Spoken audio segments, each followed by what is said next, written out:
사랑하는 성도 여러분, 하나님의 아들 예수 그리스도께서 우리의 모든 허물과 죄를 친히 그 몸으로 담당하시고 십자가에 달려 돌아가신 것 믿으십니까? 놀라운 은혜죠.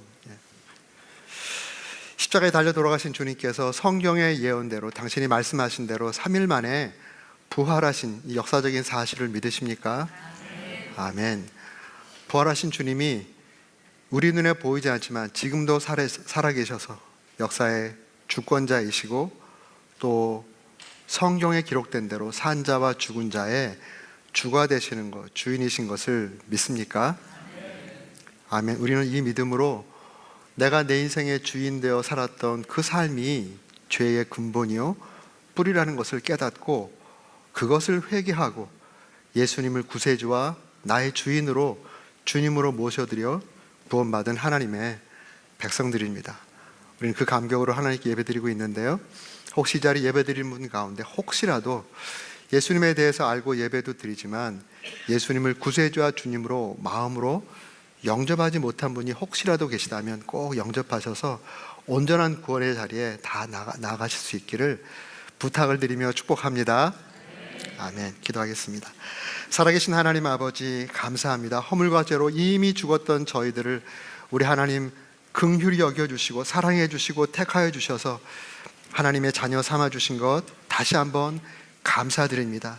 예수님의 죽으심과 부활하심이 바로 나를 위한 사건이었노라고 성령님을 통해서 깨우쳐 주시고 회개하고 예수님 영접하여 정말 의로운 주의 백성으로 이 땅을 영혼 가운데 살아갈 수 있도록 은혜 주심에 감사합니다.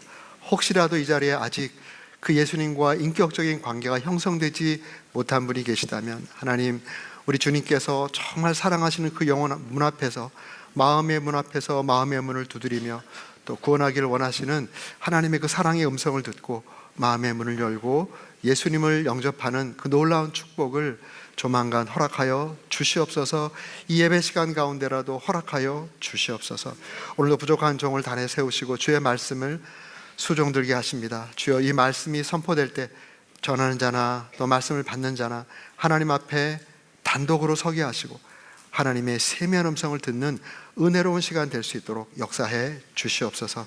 감사와 찬양을 주께 온전히 올려드리며 예수님의 존귀하신 이름으로 기도했습니다. 아멘. 오늘 함께 읽으신 본문의 말씀을 담고 있는 그 책이 에스겔서입니다. 에스겔서는 전체 48장으로 되어 있는 아주 긴 책입니다. 읽고 묵상하기가 굉장히 힘든 그러한 책입니다. 이 책이 세 부분으로 나뉘는데요, 1장부터 24장 딱 절반이 예루살렘과 유다에 대한 하나님의 심판에 대한 예언의 말씀입니다. 그리고 25장부터 32장까지가 이스라엘 주변국들에 대한 심판, 또 그들의 왕들에 대한 심판의 메시지입니다. 그리고 33장부터 48장까지는 하나님께서 어떻게 이스라엘을 회복하실 것인지, 회복의 메시지와 희망과 소망의 메시지가 마지막 부분으로 되어 있습니다. 지금 우리 공동체는 둘째 부분인 이방 나라와 그 임금들에 대한 심판의 메시지를 묵상하며 하나님 말씀의 교훈을 받고 또 인도하심을 받고 있습니다. 이 심판의 메시지를 매일 묵상하는 거 아마 굉장히 힘드실 것입니다. 또 그 말씀을 강단에서 전해야 하는 것도 쉽지 않은 일입니다. 더더욱이 그 말씀을, 심판의 메시지를 매일 믿음으로 받고 우리 자신들을 돌아보는 것 역시도 굉장히 힘드신 여정이실 것입니다. 그러나 저는 이것을 분명히 믿습니다. 오늘 성가대가 우리 하나님의 말씀이라는 이 찬양을 하나님께 올려주셨는데요, 디모데후서 3장 16절 17절에 보면 이런 말씀이 있습니다. 모든 성경이 일부분만이 아니라, 은혜스러운 일부분만이 아니라 우리가 듣고 싶은 달콤한 말씀뿐만 아니라 심판의 메시지까지 포함된 모든 성경은 하나님의 감동으로 된 것으로 교훈과 책망과 바르게 함과 의로 교육하기에 유익하니 이는 하나님의 사람으로 온전하게 하며 성숙하게 만든다는 것이죠. 더 성숙하게 만들고 또한 선한 일을 행할 능력을 갖추게 하려 하심이라. 우리가 성숙하게 하고 또 하나님께서 맡겨주신 그 선한 일을 감당할 능력이 하나님 말씀을 통해서 온다는 것이죠. 그런데 이 말씀은 좀 전에 말씀드린 것처럼 우리가 듣기 좋은 달콤한 말씀으로만이 아니라 모든 성경, 우리가 정말 묵상하고 설교하기 힘들고 듣기 힘든 이 심판의 메시지를 통해서도 우리를 구비시키고 선한 일을 감당할 수 있는 능력을 갖추게 하신다. 저는 이 말씀을 믿습니다. 여러분, 이 말씀을 믿으십니까? 아멘. 그렇기 때문에 저는 이 강단을 책임 맡은 자로 또 하나님 말씀을 맡은 자로 오늘 지난 주간에 주셨던 이 심판의 엄중한 말씀을 희석하지 않고 물타지 않고 그대로 전하려고 합니다. 우리 사랑하는 성도님들, 마음을 이 시간 든든히 영어식 표현으로 buckle up your heart, 마음을 든든히 다잡고 오늘 선포되는 이 심판의 메시지를 잘 들으실 수 있기를 주님의 이름으로 축복합니다. 그래서 이 메시지를 통해서도 우리가 더 온전하게 나아가고 또 하나님의 일을 더 잘 감당할 수 있는 능력을 구비하는 그런 귀한 시간이 되기를 간절히 바랍니다. 오늘 함께 읽을 본문의 말씀은 지난주 화요일 날 우리 교회에 이미 주신 말씀입니다. 그 말씀은 두로 왕에 대한 심판의 말씀입니다. 두로와 두로 왕에 대한 이 심판의 말씀은 26장부터 28장까지 이 3장에 걸쳐서 기록되어 있는 아주 방대한 내용입니다. 그만큼 이스라엘 주변 여러 나라들 가운데 이 두로가 차지하는 비중이 컸다는 것이죠. 두로는 당시 지중해 무역의 패권을 차지하고 있었던 페니키아의 대표적인 항구 도시입니다. 우리 세계사 공부할 때 페니키아에서 배웠죠. 이 페니키아의 가장 핵심적인 도시, 그것이 바로 두로입니다.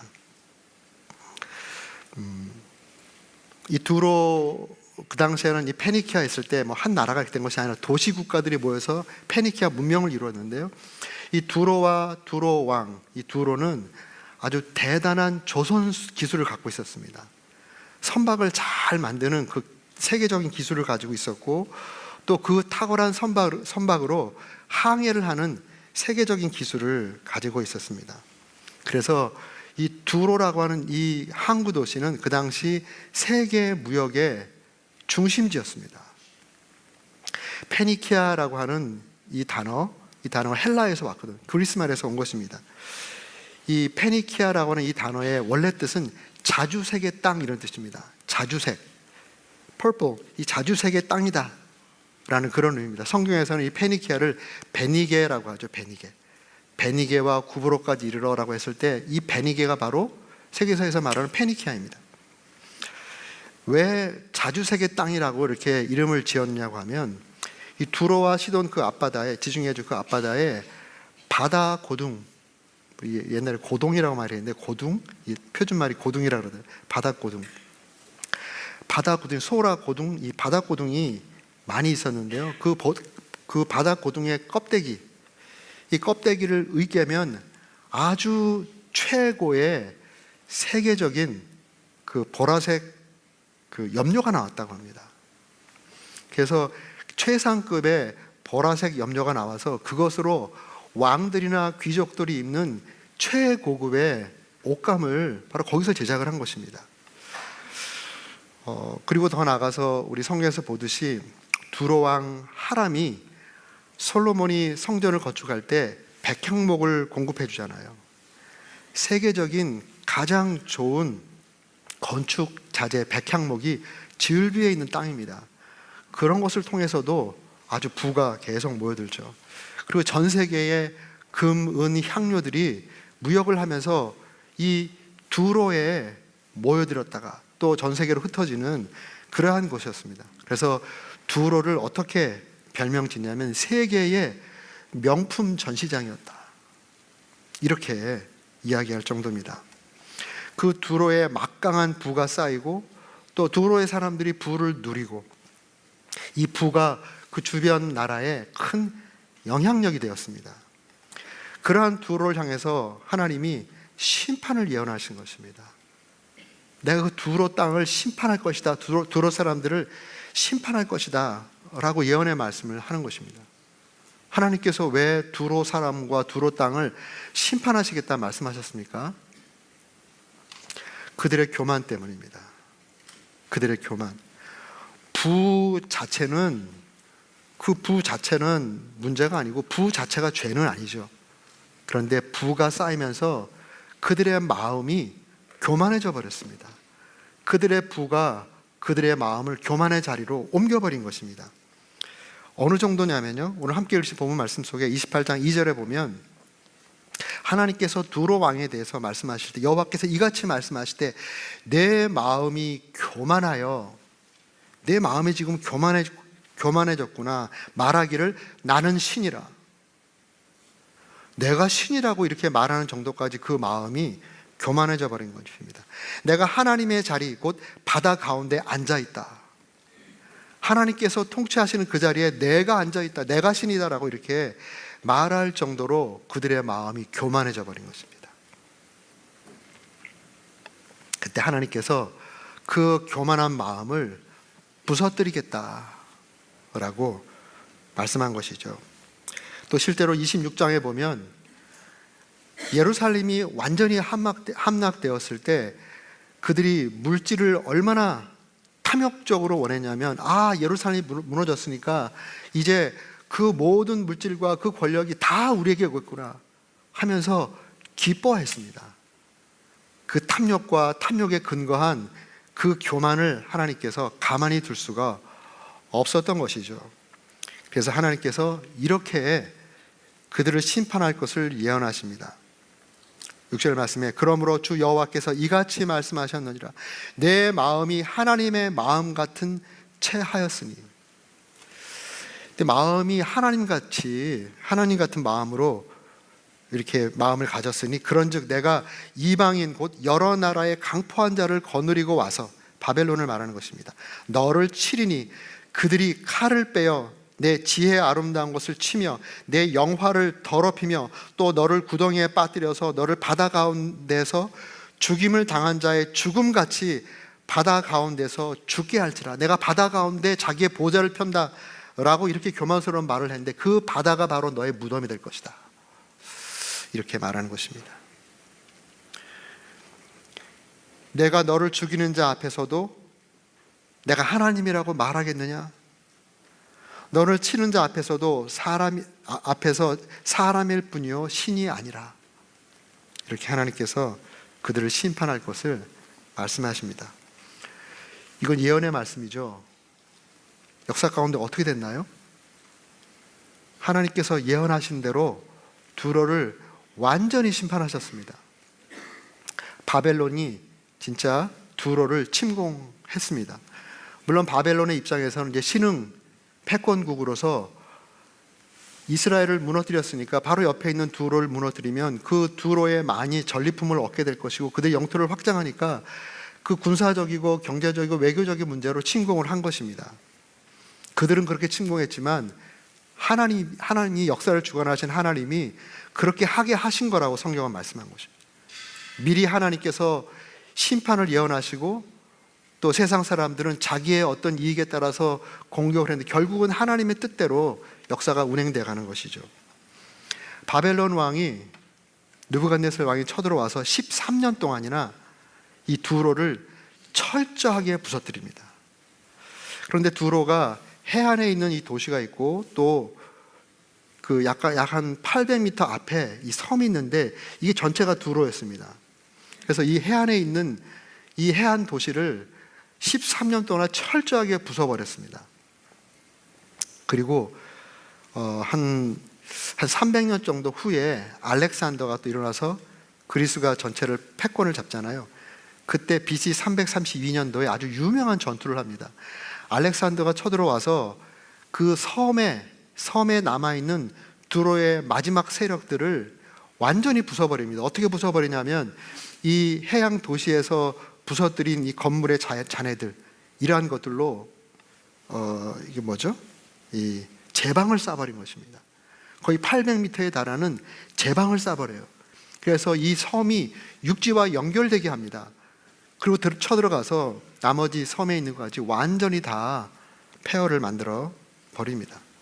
그 이후로 페니키아, 해상의 패권을 잡고 있었던 페니키아는 더 이상 힘을 쓰지 못하는 그냥 군소 자그마한 도시로 전락해버립니다. 지금은 그저 옛날에 그 유적들이 조금 남아서 그 유네스코에서 지정한 그 유적들이 좀 남아있고 관광 도시로서 사람들이 관광 가는 거 이해는 아무 힘을 못 쓰는 그런 도시로 남아버리게 됐습니다. 하나님께서 심판을 예언하시고 또 역사 가운데 300년에 걸쳐서 그렇게 심판을 한 것이죠. 그러니까 에스겔서 전체의 주제 가운데 이 부분을 우리가 해석을 해야 됩니다. 에스겔 전체 48장 전체를 통해서 그 많은 심판의 예언, 회복의 메시지를 통해서 하나님께서 이스라엘 백성과 열방 사람들과 또 이것을 접하고 있는 우리들에게 하나님께서 교훈하시는 것은 딱 한 가지입니다. 내가 참 하나님 여호와인 줄을 너희는 알라, 이것입니다. 심판의 예언이 있을 때마다 그 끝에 부분에 그들은 내가 여호와인 줄 알리라, 이 말씀을 70번, 70 times, 70번이나 그 말씀을 반복하게 하십니다. 그걸 통해서 예루살렘을 심판할 때, 이방 나라를 심판할 때, 또 심판한 예루살렘을 다시 회복시키는 이 모든 역사의 과정을 통해서 하나님 한 분만이 역사를 주관하시는 참 하나님이시다 라는 것을 교훈하는 것입니다. 그 참 하나님됨에 맞서는 교만한 세력과 교만한 나라와 교만한 인간은 철저히 심판하신다, 이 메시지가 에스겔 전체의 메시지입니다. 그런 의미에서 하나님께서 이 두로 왕, 자기가 신이라고 말하고 자기가 하나님의 보호자에 자기의 보호자를 세우고 자기가 통치하겠다고 말하는 이러한 세력을 하나님께서 가만히 두실 수가 없는 것이죠. 성경에 보면 하나님께서 교만에 대해서 가르치는 중요한 세 캐러고리가 있습니다. 그 첫 번째는 하나님은 교만을 미워하신다는 거예요. 미워하신다. 잠언 6장 16절에 19절에 보면 하나님께서 미워하시고 싫어하시는 6, 7가지를 목록을 제시합니다. 하나님께서 이거는 정말 싫어하신다. 그 첫 번째가 뭐냐면 교만한 눈이에요. 교만한 눈. 여호와께서 미워하시는 것, 곧 그의 마음에 싫어하시는 것이 67가지니 곧 교만한 눈, 거짓된 혀, 무죄한 자의 피를 흘리는 손, 쭉 얘기하다 마지막이 형제 사이를 이간하는 자. 형제 사이를 이간하는 자, 하나님께서 정말로 싫어하신다는 겁니다. 잠언 16장 5절에도 다시 한번 하나님께서 정말 싫어하는 이 교만을 이렇게 또 말합니다. 무릇 16장 5절입니다. 무릇 마음이 교만한 자를 여호와께서 미워하시나니. 하나님은 교만한 자를 싫어하십니다. 하나님 사랑이 하나님이고 모두를 다 사랑하시는 것 같다고 이렇게 말을 하잖아요. 그런데 하나님이 모두를 다 사랑하지만 교만한 자는 싫어하셔요. 하나님이 싫어하시는데 하나님 당신을 사랑하시라고 우리가 말하면 되겠어요? 우리 성경적으로 생각하고 성경적으로 대인관계를 해야 됩니다. 하나님이 싫어하는 교만한 사람 향해서 하나님 당신을 사랑하셔, 이 말이 옳은 말인가요? 틀린 말인가요? 틀린 말입니다. 하나님이 싫어하신다는 것을 분명히 알게 해서 그 사람이 교만한 마음을 회개하고 하나님이 좋아하시는 축복하시는 겸손한 자로 나올 수 있도록 우리가 도와야 되겠죠.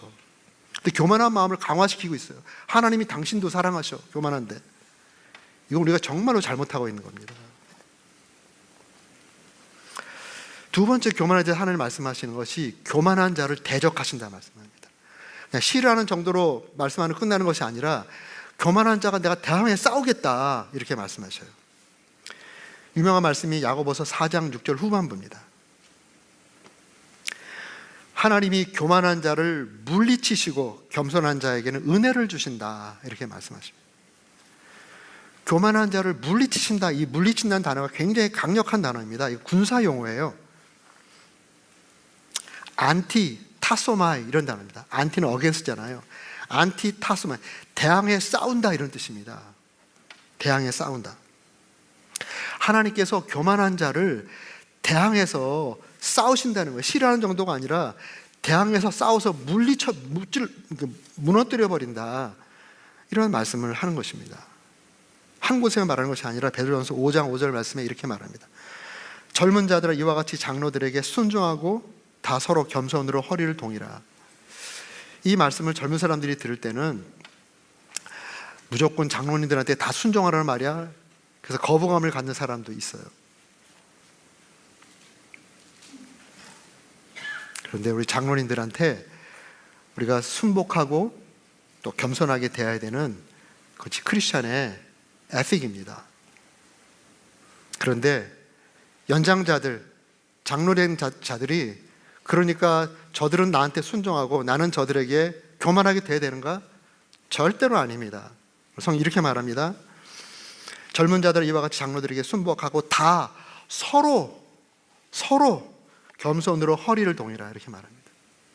젊은 사람들은 연세 드신 분들에게 존중하고 존경하고 그 앞에 겸손하게 행해야 되지만 나이가 들었다고 젊은 사람들을 함부로 대하지 말라는 것이에요.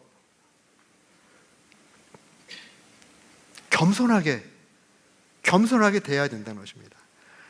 그래야지 존경받는 거예요. 함부로 대한다고 존경받는 게 아닙니다. 나한테 와서 인사 안 한다고 욕한다고 존경하는 게 아니에요.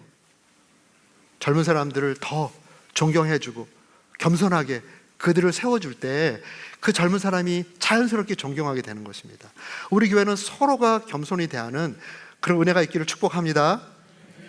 아멘.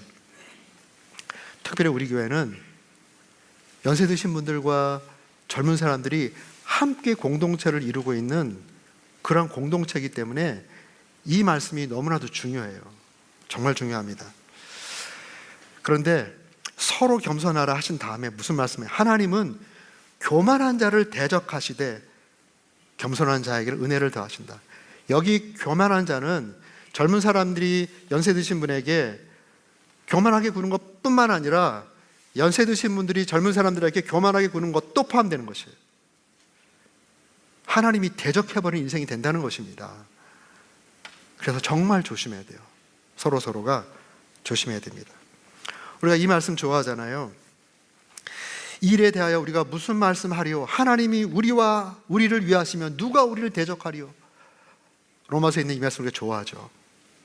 이걸 거꾸로 말씀드리면 하나님이 우리를 대적해버리면 누가 살아남으리요? 이 말씀이에요. 교만한 자를 하나님이 대적해버리면 누가 살아남겠습니까? 아무도 살아남을 자가 없는 것이죠. 지난 주말쯤에 우리 애굽에 대한 말씀, 애굽의 심판에 대한 말씀을 계속 묵상했습니다. 하나님께서 전 세계를 호령했던 애굽을 왜 심판하십니까? 그들의 교만 때문이에요. 교만 때문. 이 두로가 그들의 경제력 때문에 교만했다면 이 애굽은 그들의 군사력과 막강한 그러한 권력으로 교만했습니다. 그때 하나님께서 아주 철저하게 그들을 부숴버리겠다고 하고 실제로 부숴버렸어요. 바벨론 느부갓네살 왕을 통해서 13년 동안 두로를 물친 다음에 2년 동안 전열을 정비한 다음에 애굽을 칩니다. 신흥 패권국이 애굽을 쳐요. 애굽이 그 당시까지는 패권국이었거든요. 애굽과 애굽 동맹국을 무찌르려고 하는 정치적인 계산에서 공격을 합니다. 그렇지만 하나님은 이미 그 전에 이러한 것들을 다 예언해 놓으신 거예요. 심판의 예언을 해주셨어요.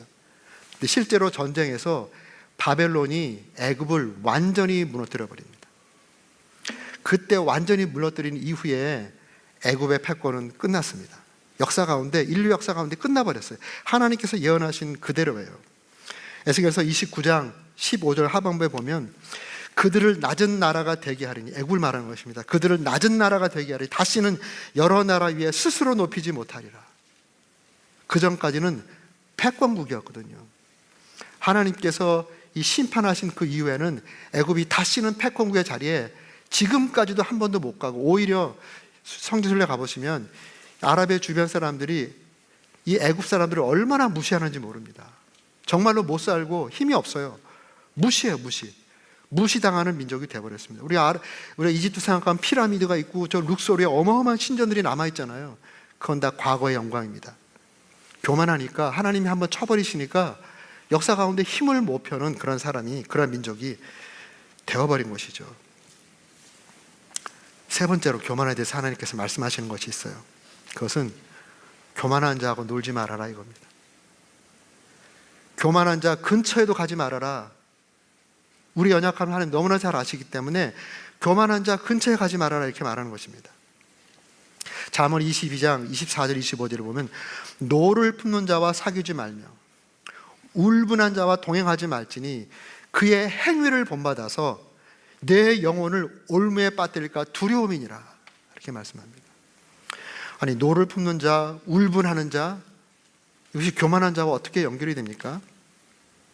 잠언 13장 10절에 보면 이런 말씀이 있습니다. 교만에서는 다툼만 일어날 뿐이다 이런 말씀이 있어요. 다툼만 일어날 뿐이다. 권면을 듣는 자는 지혜가 있지만 교만한 자 주변에는 다툼이 계속 일어난다. 왜 다툼이 일어납니까? 교만이 마음의 자리를 잡으면 자기가 이 두로 왕처럼 이 바다 한가운데 자기 보호자를 펴야 돼요. 자기가 중심이 돼야 돼요. 자기가 중심이 돼야 되는 것입니다. 그래서 교만해지면 자기 뜻이 관철돼야 되는 거예요. 자기 뜻대로 안 되면 화가 나는 거예요. 화가 나는 거예요. 노를 품고 그리고 울분을 터뜨리는 것. 이것의 저 밑에는 교만의 자리 잡고 있기 때문에 그렇습니다. 교만의 자리 잡기 때문에. 모든 다툼의 뿌리에는 교만이 있어요. 교만. 잠언 21장 24절은 이렇게 말합니다. 무례하고 교만한 자를 이름하여 망령된 자라 하리니 이는 넘치는 교만으로 행함이니라. 이 교만한 사람의 특징 중에 하나가 분을 내는 것뿐만 아니라 주변의 사람들에게 무례하게 하는 거예요. 무례하게. 여러분 무례하게 대하는 사람들 보셨죠? 보시죠? 그 마음 깊은 곳에 교만이 있는 거예요. 교만. 내 말대로 내 뜻대로 내가 생각하는 내 중심적으로 네가 움직여줘. 네가 왜 안 움직여? 그래서 함부로 대하는 거예요. 이거 정말 조심해야 됩니다. 그러면서 잠언 13장 20절 말씀에 지혜로운 자와 동행하면 지혜를 얻고 미련한 자와 사귀면 해를 받는, 여기서 말하는 미련은 문맥상으로 봤을 때 교만한 자입니다. 교만한 자와 사귀면 여기 성경의 말씀대로 그 행위를 본받아서 내 영혼을 올무에 빠뜨리게 되기 때문에 사귀지 말라는 거예요. 가까이 하지 말라는 것입니다. 안타깝지만 이것은 교회 내에서도 그렇게 하라고 말합니다. 좀 듣기 힘드시죠? 교회 내에서도. 바울이 로마 교회 공동체에 이런 말씀을 하세요. 16장 17절 말씀에 형제들아 내가 너희를 권하노니 너희 교훈을 거슬러 분쟁을 일으키고, 바울이 말씀한 교훈을 거스리고 분쟁을 일으키는 그런 사람들의 기저에 뭐가 있을까요? 교만한 겁니다. 교만한. 또 거치게 하는 자들을 살펴보고 그들에게서 떠나라고 합니다. 떠나라고. 쉽지 않은 말씀이죠. 저는 목회를 하면서 제 자신에게, 우리 성도님들에게 하나님의 화를 불러오는, 심판을 불러오고 그 인생의 화를 불러오는 것이 교만이라는 걸 너무 잘 알게 되고 실제로 경험을 많이 했습니다. 그리고 이 교만은 마음의 병입니다. 병. 자기 안정감이 없기 때문에, 자기 안에 깊은 곳에 안정감이 없기 때문에 자기 뜻대로 해야만 마음이 편한 거예요. 그게 바로 교만입니다. 교만. 그리고 이 교만은 또 영적인 병이에요. 교만의 왕은 누구죠? 사단마귀입니다. 사단마귀. 하나님께서 교만한 눈을 왜 이렇게 싫어하실까요? 그 안에 사단의 역사가 보이기 때문에 하나님이 혐오하시는 것입니다. 그래서 제가 기도하면서 우리 교회 정말 저를 포함해서 우리 교회 성도를 위해서 기도할 때 아침마다 출정 기도를 하면서 우리를 구름 기둥과 불 기둥을 인도하신 하나님을 찬양하고 전신갑주를 입히고 제일 먼저 기도하는 것이 영적인 전신갑주를 입고 성령의 피 뿌리신 가운데 우리의 심령을 유혹하고 넘어뜨리는 악한 영들과의 대항의 싸움에 이기기를 매일 기도하는 그 첫 번째 기도하는 것이 고라의 영, 교만의 영입니다. 고라의 영, 교만의 영과 싸워 이길 수 있도록 우리의 마음 가운데 그들 기도하면서 축사기도를 해요. 축사기도. 우리 사랑하는 성도님 내 주변에, 우리 사랑하는 성도님 주변에 교만을 부추기는 교만의 영은 나사렛 예수의 이름으로 명하노니 묶임받고 떠나갈지어다. 예수의 피를 받고 떠나갈지어다. 얼씬도 하지 말을지어다. 각 가정과 우리 교회에 교만의 영 조금도 얼씬하지 말지어다. 매일매일 기도합니다. 피 뿌리며.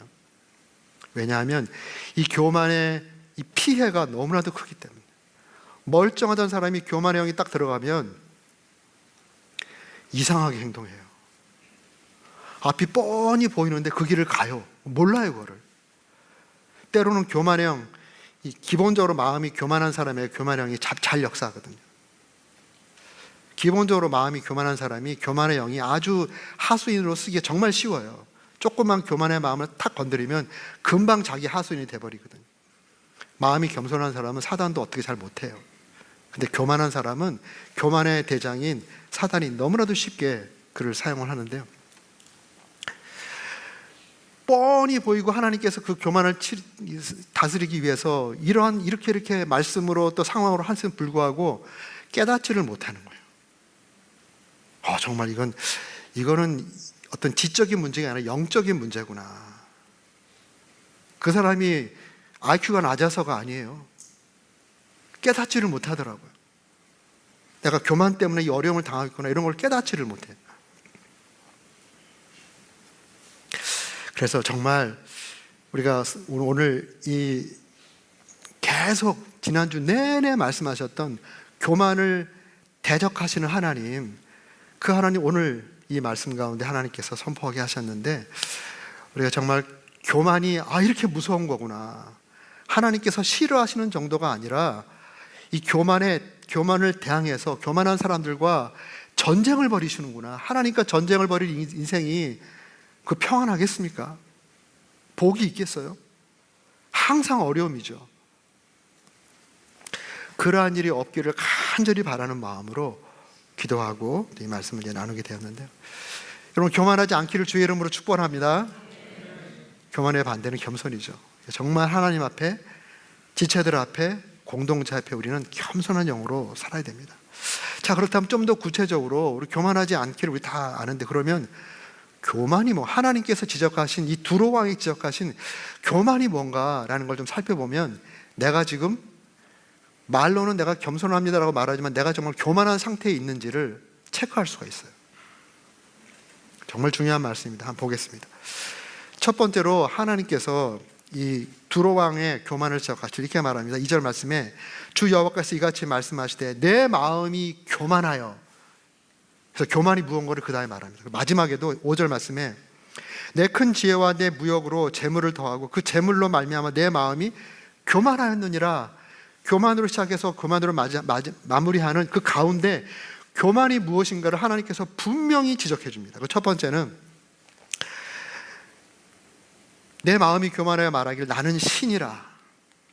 내가 하나님의 자리 곧 바다 가운데 앉아있다. 이렇게 말하는 것이라고 합니다. 이것이 무슨 말씀인가요? 자기가 누군지를 모르고 착각하게 만드는 게 교만이에요. 두로 왕도 사람이잖아요. 두로 왕도 사람인데 물질이 쌓이고 물질로 인해서 영향력이 끼쳐지니까 자기가 마치 신인 것처럼 착각을 하는 거예요. 교만은 자기 정체성을 흔들어 놓습니다. 자기가 누구인지를 헷갈리게 만들어버리는 것입니다. 신이 어떤 존재입니까? 신은 다른 존재에 의존하지 않죠. 스스로 존재. 여호와란 뜻이 스스로 I am who I am. 나는 스스로 존재하는 자다. 나는 그 누구에게도 의존하지 않는다. 내가 신이다 이렇게 말하지 않아도 나는 다른 사람들에게 의존해 살지 않아. 교회에 의존하거나 뭐 하나님께 의존해 살지 않아. 내 인생은 내가 꾸려가는 것이지. 내 인생은 내가 결정하는 것이지. 더 나아가서 하나님의 보좌 앞에 자기 보좌를 틀고 하나님 중심이 되어야 되는, 그것이 자기 중심이 돼서 모든 사람은 내가 생각한 대로 그렇게 따라와야지, 내 결정에 따라야지 라고 생각하는 사람이 있다면 그는 교만한 자입니다. 교만한 자. 교만의 시작은 자신의 정체성을 잃어버린 것이에요. 우리가 세상에 있을 때는 하나님을 잘 몰랐기 때문에 내 인생의 주인은 나고 내가 열심히 해서 내 운명을 만들어 가고 이렇게 생각했잖아요. 그런데 하나님의 은혜로 그게 아니구나 라는 것을 깨닫게 되었잖아요. 창조주 하나님을 알게 되었잖아요. 하나님은 하나님이시고 우리 인간은 인간이구나. 하나님은 창조주시고 나는 피조물이구나. 하나님은 무한하시고 나는 시공간의 한 점을 사는 유한한 아침 안개와 같은 그런 인간이구나 라는 것을 우리가 깨닫게 되잖아요. 깨닫게 됩니다. 그런데 교만한 마음이 들어가면 그거를 헷갈리는 거예요. 자기가 하나님인 것처럼 자기가 스스로 존재하고 자기 중심으로 주변이 돌아가야 된다고 착각을 하는 겁니다. 여러분 가운데 그런 분은 안 계실 줄로 믿습니다.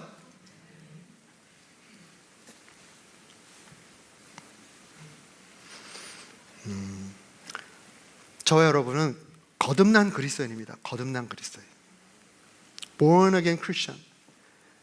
미국 교회에서 Are you Christian? 거의 90%가 I'm a Christian 이렇게 말해요. 교회 다니든 안 다니든. 이 지역은 좀 다릅니다. 그런데 가만히 보면 진정한 의미의 크리스찬이 아니에요. 무늬만 크리스찬이에요. 교회만 다니고 있는, 예배만 드리고 있는 크리스찬이에요.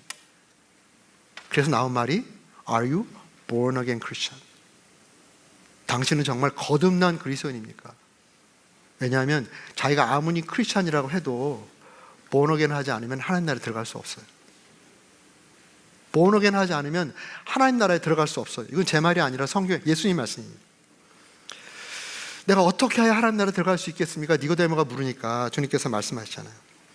사람이 거듭나지 아니하면 하나님 나라를 볼 수도 없다. 또 3장 5절 말씀에 사람이 물과 성령으로 나지 아니하면 하나님 나라에 들어갈 수 없다. 하나님 나라를 볼 수도 없고 들어갈 수도 없는 것이 born again 하지 않은 사람입니다. 거듭나지 않으면. 거듭났다는 것은 뭐를 전제하죠? 죽음을 전제하는 거잖아요. 죽음. 죽어야지 다시 사는 것이죠. 근데 많은 사람들이 안 죽었어요. 자기가 살아있어. 자기가 살아있는데 복음에 대한 이야기를 듣고 나는 그저 구원받았다라고 착각을 하는 거예요. 자기가 진정으로 죽지 않은 사람은 아직 엄격한 의미에서 구원받은 사람이 아니에요. 하나님 나라를 못 들어가요. 제 말이 아니라 성경의 말씀입니다. 자기가 살아있는 거죠. 자기 옛자가 살아있다는 것은 과거에 내가 내 인생의 주인이지, 내 중심으로 이루어져야지 라고 하는 자기 중심이 살아있고 자아가 살아있는 거죠. 진짜로 거듭난 사람들은 내가 그리스도 함께 십자가에 못 박혔나니 끝난 거예요. 이제 내가 사는 것은 예수님께서 내 안에 사시는 예수의 인생을 사는 것입니다. 내가 죽고 예수를 사는 것입니다. 이런 삶을 사는데 어디 교만이 들어올 자리가 어디 있어요? 내 중심이 어디 있습니까? 예수님 중심이지. 그 은혜로 거듭난 하나님의 사람, 하나님의 자녀, 하나님 나라 백성, 이것이 우리의 정체성인 것입니다. 이 정체성이 분명하면 교만이 설 자리가 없어요. 근데 첫 단추가 잘못 껴졌어요. 죽지 않고 크리스천으로 착각하는 거예요. 그러면서 교회에서 오래 있다 보니까 뭐 재직도 되고 심지어는 뭐 운영위도 되고 막 이렇게 될 수도 있어요.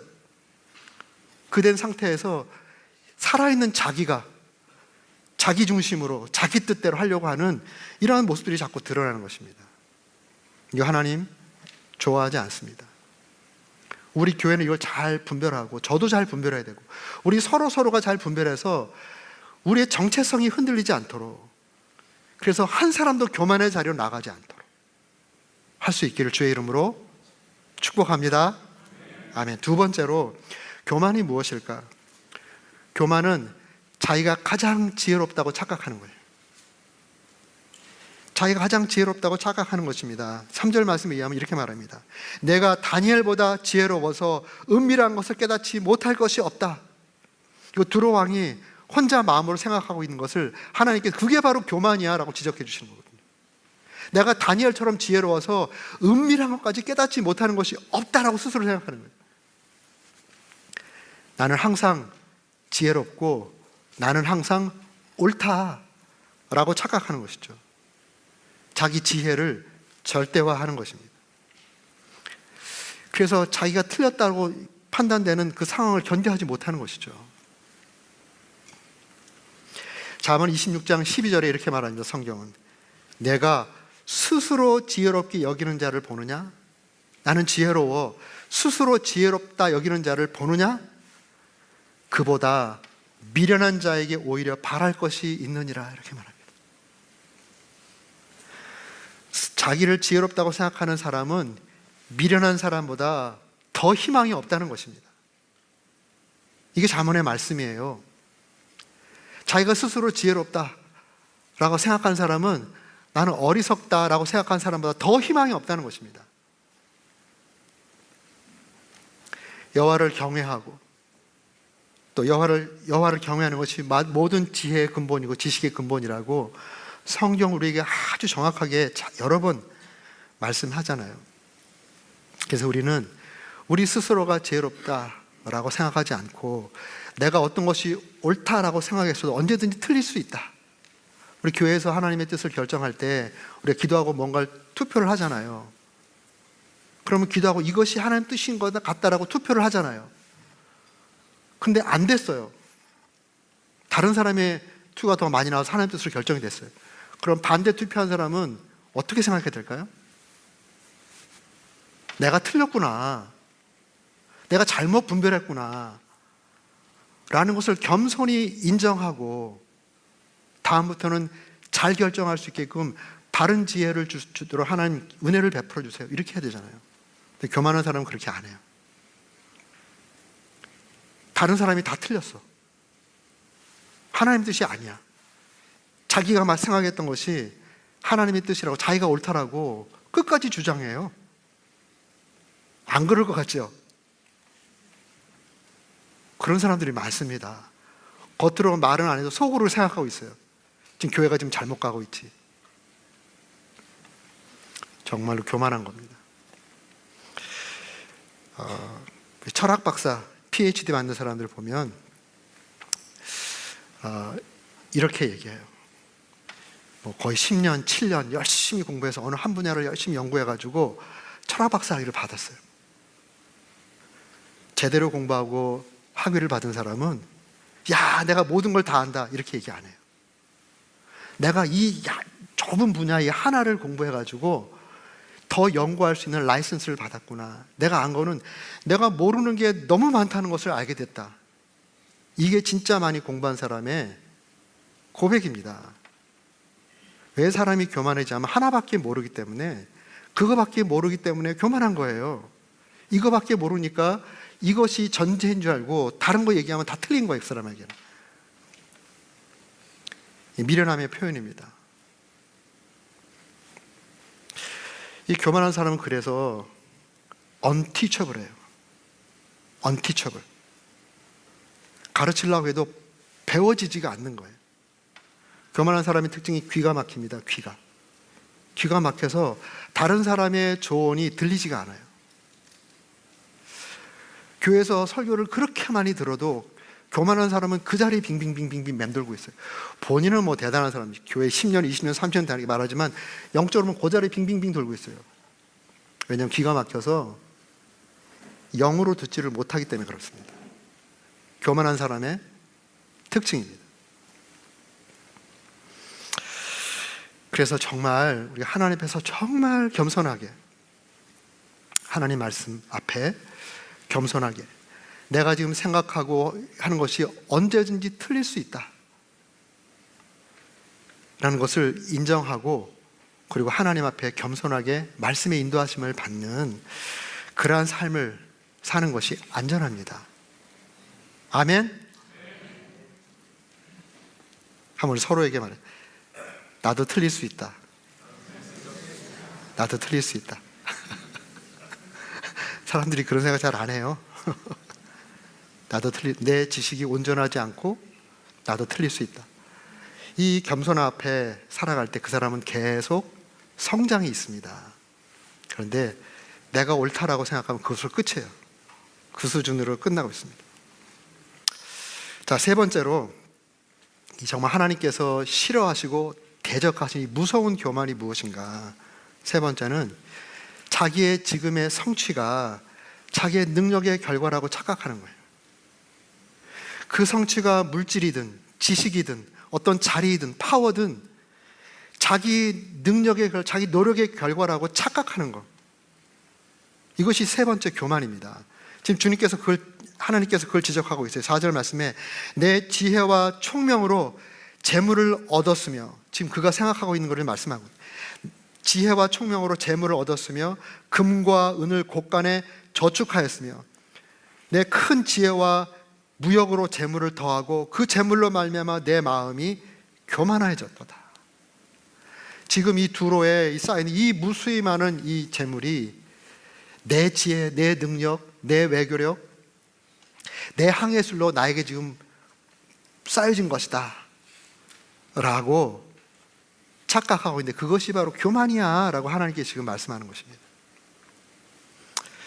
성경은 뭐라고 말하고 있습니까? 고린도전서 4장 7절에 보면 이렇게 말합니다. 이게 성도들에게 한 이야기예요.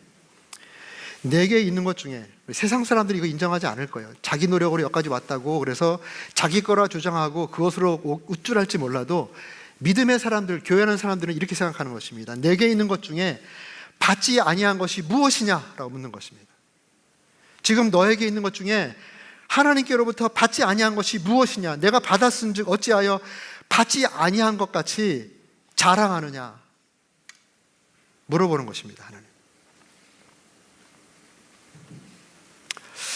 교만은 내가 열심히 노력해서 내 머리가 좋아서 지금 이러한 성취를 이뤘다라고 착각하는 거예요. 근데 가만히 생각해 보면 학문적인 성취도 가만히 보면요, 하나님께서 그 좋은 머리를 주셨기 때문에 그만큼의 학문적인 성취가 있는 것이에요. 물론 머리가 아주 어려운데 열심히 노력해서 그만한 위치에 오른 사람도 뭐 있을 수는 있겠어요. 그렇지만 많은 사람들은 거의 8, 90%는 타고나기를 좋은 머리로 타고나서 공부를 잘한 거예요. 공부 좀 잘했다고 어디서 그냥 자랑하고 소위 말 자랑질을 하겠습니까? 그 하나님께서 주신 은혜로 그 좋은 머리 타고나 공부할 수 있는 기회가 주어져서 공부한 것 뿐인데 그걸 뭘 자랑하겠어요? 물질을 얻은 것도 마찬가지입니다. 물질을 얻은 것도. 성경에서 뭐라고 말씀합니까? 이스라엘 백성들이 가나안에 들어갈 때 거기가 물질이 많이 벌게 될 텐데 그때 너희 조심해라. 미리 경고하면서 하나님께서 모세에게 말씀하신 바가 있어요. 신명기 8장 17절 18절에 보면 또 두렵건대, 하나님 두렵다는 거예요. 너희들이 이렇게 할까 봐 내 마음이 두렵다. 또 두렵건대 내가 마음에 이르기를, 이 가나안에 들어가서 많은 물질을 얻었을 때 내가 마음에 이르기를 내 능력과 내 손의 힘으로 내가 이 재물을 얻었다 말할까 하노라. 하나님이 걱정하시는 거예요.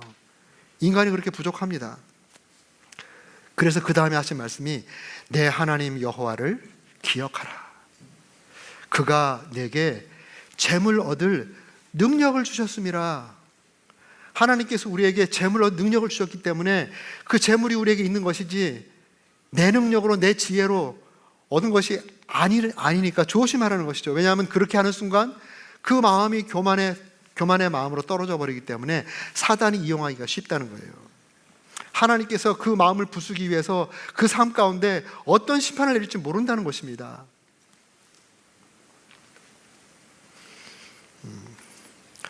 우리 장갑 있잖아요. 장갑 꼭 좋은 예화인데, 장갑. 어떤 사람이 장갑을 끼고 막 귀한 일들을 많이 해냈어요. 그 장갑이 자기 능력으로 이렇게 많은 것들을 해놨다고 착각하는 거예요. 어리석은 자는 자기가 장갑인 줄을 모르는 겁니다. 손을 딱 빼니까 장갑이 아무것도 못해요. 우리는 그걸 깨달았잖아요. 하나님께서 우리에게 은혜를 주시고 우리에게 능력을 주시고 또 지금까지 신앙생활 잘 할 수 있도록 은혜를 주셨기 때문에 이런 고백합니다. 나의 나된 것은 전적으로 하나님의 은혜입니다. 이 고백을 하며 하나님께 영광을 드리고 교만이 조금도 나에게 엄습하지 못하도록 철저히 보호하는 것입니다. 그렇게 잘해서 우리 하나님께 칭찬받고 겸손한 자에게 베풀어 주신 그 은혜를 마음껏 누리고 우리 가운데 한 분도 그 교만 때문에 하나님의 심판의 자리에 나가는 그러한 일이 없기를 우리 서로 기도하며 서로 붙잡아주는 그 은혜가 있기를 주님의 이름으로 축복합니다. 네, 기도하겠습니다. 교만은 패망의 선봉이요 거만한 마음은 넘어짐의 앞잡이니라. 고마우신 아버지 하나님, 두로 왕을 심판하셨던 그 하나님, 두로 왕의 그 교만한 마음을 심판하셨던 그 하나님이 바로 우리의 하나님인 것을 이 아침에 다시 한번 되새겨 주셔서 감사합니다. 지금 저희가 참 많이 부족하지만 절대로 이 교만에는 마음을 빼앗기지 않도록 날마다 영적으로 깨우쳐 주시고 우리 교만한 우리의 마음이 치료받게 하시고 또 교만한 우리의 영이 예수의 피로 온전히 겸손한 영으로 바뀔 수 있도록 하나님 역사하여 주시옵소서. 그렇게 역사하실 하나님을 기대합니다. 감사와 찬양을 주께 드리며 예수님의 존귀하신 이름으로 기도했습니다. 아멘.